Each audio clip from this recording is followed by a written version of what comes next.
Well, this is a fun lecture here. We're on defense mechanisms. And I always start out class by saying, all right, for those of you that have taken this class to analyze all your friends and families, we finally got to the lecture that might help you with this. So, what defense mechanisms are is when the id and the superego go to war, the ego has to try to balance them all. So, remember the iceberg? The iceberg that feels this tidal wave underneath, and it's trying to balance them both out.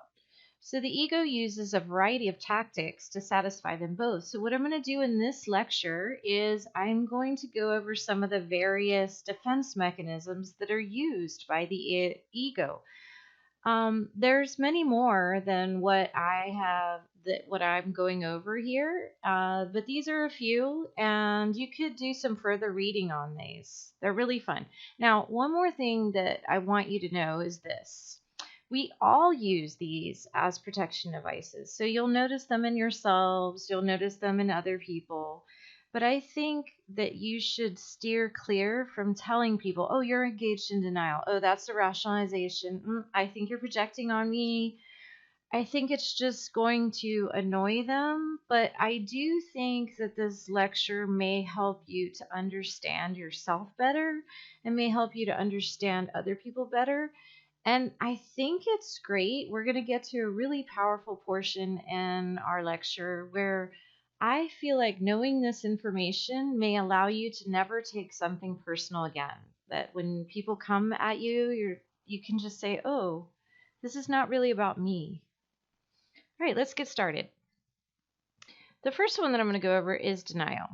So denial is when we refuse to accept reality. So I'll try to make a visual for you. There's some things that are so painful or so uncomfortable that what the ego does is it just kind of puts on a blindfold. So if you can imagine the little ego, remember that little emoji? Maybe you could picture, and I said, why does he look confused? And the reason why he looks confused was because the id is telling him one thing and the superego is telling him another thing. I don't know about you guys, but sometimes I get so overwhelmed that I just want to turn a blind eye to something. My kids, there's so many of them, and I'm just like, oh my gosh, I just don't want to deal with any of this. Or sometimes at finals or something, the students are so nervous and stressed and asking me so many questions that I'm just like, oh, I'm getting overwhelmed. And so kind of what some of us do is we just kind of shut down. And that's what the ego is doing is it just says, nope, this is too overwhelming. I'm not even going to acknowledge that it's happening. I'm just going to hide from it. So you'll see this especially when we look at the stages of death and dying. When we go to that chapter, the first stage of death and dying is denial. Is the first thing is, or the first thing when we have a really are diagnosed with a terrible illness would be denial, or maybe the first stage when somebody breaks up with you on a suddenly you might say, oh no, they're just joking. So it's kind of this tactic that we use to kind of garner our resources so that we can deal with it. And I always talk about this as like drug addicts and people that, they go into a stage of denial. We go into a stage of denial when we don't want to accept our responsibility or don't want to accept that there's a problem. Also, you see this, like I said, with death, is at a sudden death funeral where somebody got killed and it was totally unexpected. A lot of times the people that are closest to the person that died will seem like they're fine. Like, oh, they're fine. They're handling this so well. But actually, probably what it is a denial. What's going on in their head is this is not really happening. This is just a dream. This isn't, this isn't, I'm going to wake up from all this. And then as time goes on, then the emotions set in. So our initial defense mechanism to like overwhelming, sudden, kind of unexpected news, a lot of times is denial. And I think what you need to recognize in people is they need to go into this for a while. If you try to say, man, you're in denial, why don't you come out of it? You can say that. And, maybe if it's something that's been going on for a long time, like a drug addiction or something like that, maybe you want to keep saying it. It's what they're doing to try to protect themselves from this overwhelming news. Okay, now what's in line, what you'll see a lot of times from denial is instead of denial, it's like a form of denial where some people just in denial, I'm not acknowledging this. This is not happening at all. But what you'll see a lot of times with denial is you'll see rationalization. For me, this is the granddaddy of them all. If you guys start looking for this, I swear you'll see rationalization in yourselves and in others at least 5 times today. So, rationalization is when you make up acceptable excuses for unacceptable behavior. And the power of this particular lecture is that you need to stop wasting your time trying to make someone wrong. I mean, that is a lesson that I've been working on for my whole life. So I'm talking to myself just as you is we want to make people admit that they're wrong, but it's never going to happen because everyone just makes a rationalization. So let me give you some examples, but you see rationalizations everywhere and we see it in ourselves. There's things that we know we should do, and then we make up all of these acceptable excuses of why we shouldn't. Our brain is so smart on coming up with reasons to satisfy our id. Like maybe your ego says, or your superego says, you better study, you better study, you better listen to the lectures, but your id says, no, I'm tired. I would rather just lay around. I want to watch my shows. I want to do something else. And so then your rationalization would be like, you know what? I feel like that teacher can't teach anyway. So it's just a waste of my time. A lot of people you'll see sometimes they say, oh, why didn't you do well on the test? And I'll say, oh, the teacher can't teach.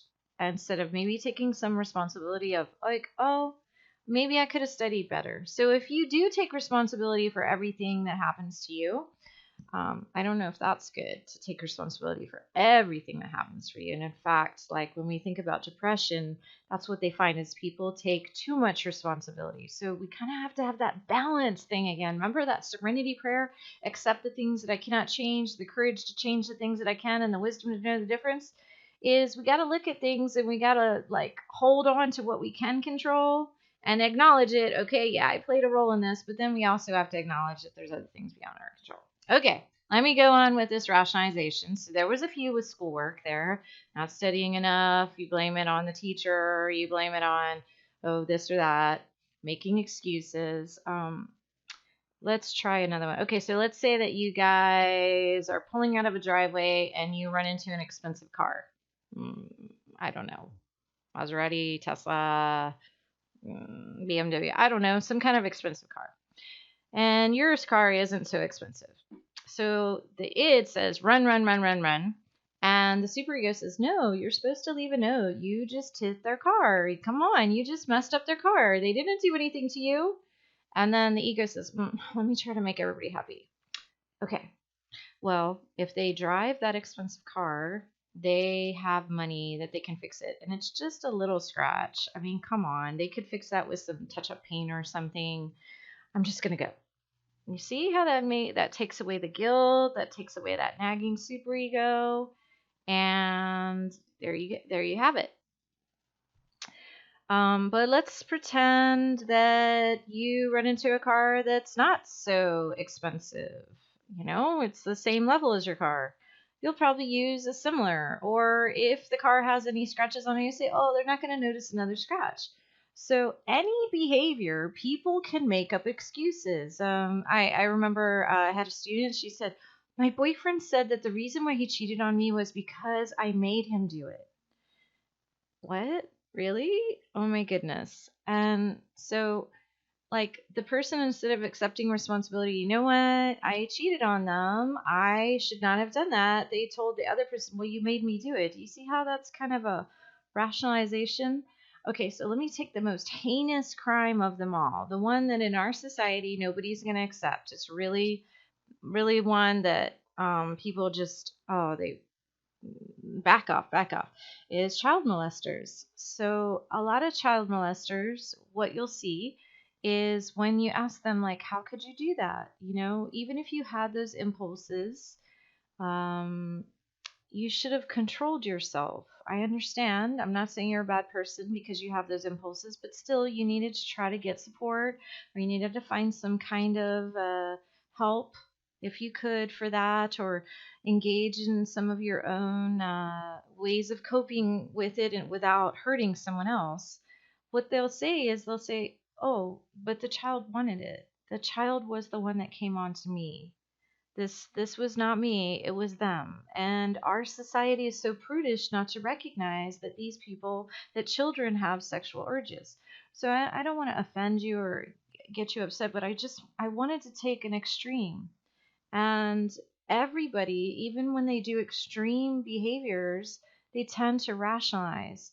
So the more energy that you spend trying to make the other person see that they're wrong, remember, we're wasting our mental energy. We need to just know that when you get arguing with somebody, it's extremely rare for someone to take responsibility for their behavior.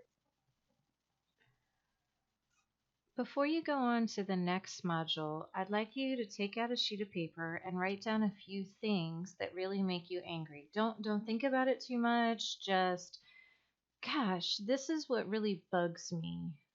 This is what I feel negative emotions whenever I see this behavior.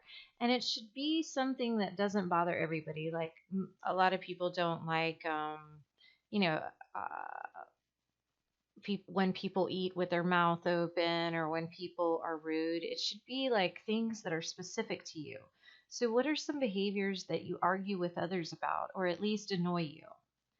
So, just see like the first few behaviors that you say, you know what, I really don't like that. Um, so go ahead and stop this. But before you go on to the next module, I'd like you to have those written down.